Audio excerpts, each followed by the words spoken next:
So pretty much the idea of Trip is to become a replacement, but then we will still use, for example, our property management softwares to run everything. The thing is really you're aiming for us to take back ownership of our data and just keep all the information to ourselves. If I'm making it kind of like a long story short. And well, in for a few years, 5 or 10 years, there's going to be, it's not there's not a date where Web3 shuts off and we have Web2 shuts down, and then we have Web3. In the Uh same huh. way, there are still Web1 websites around, right? So as long as there's accounts owned by companies and the data is siloed, so the availabilities are in their hands and the listings are in their hands, we're going to need to synchronize them through PMS.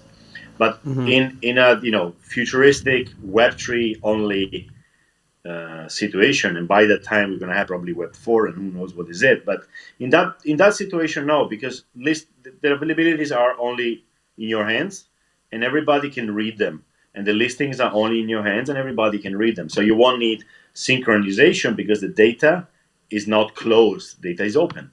Right? All this fragmentation which we are going through today is because every company, every corporation takes our data and they keep it for themselves. They don't. They control the access to the data. So that's why a PMS, a channel manager, needs an API, permission API, and say, okay, please give me the availabilities, and so they are also under the control of these corporations in a way. I don't know if that answers your question. No, yeah, it does. It does. Have you looked into, or do you know anybody that is looked into creating a coin with the intention of purchasing vacation rentals?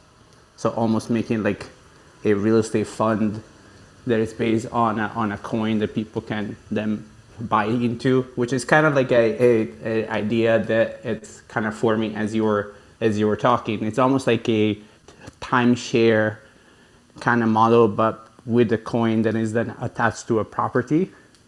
Yeah, Or well, first, this space is exploding with ideas and experiments and projects, right?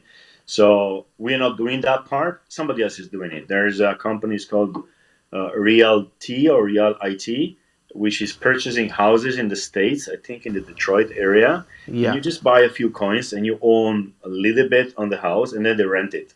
They rent it for, residential, and you earn. So the coin is a value connected to the house, and then the rent is sent to the token holders. So you have, I don't know, 10% in coins of that house, and you also get 10% of the rent. So this is happening, and I'm pretty convinced that because the technology is better, we are going to be able to form, let's say,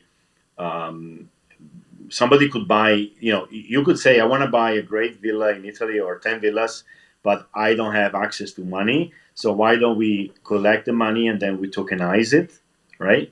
And then I want to be part of this, and I'm going to simply buy €100 of this project, even if it's a €1 million project. I own a very small percentage, and then I'm gonna share with you the income, right? So yeah, yeah. that's gonna happen for sure. It's happening already. It's gonna come in our industry too. And this is basically just this one is one idea any one of us could take and make a business for the next 10 years in vacation rentals because nobody has done it. Having a blast, gonna get it on the Bruce Lee podcast. Bruce Lee like Bruce Lee, cause it's so hard and the T is loose leaf. Making up those rhymes, don't write it, just do it loosely.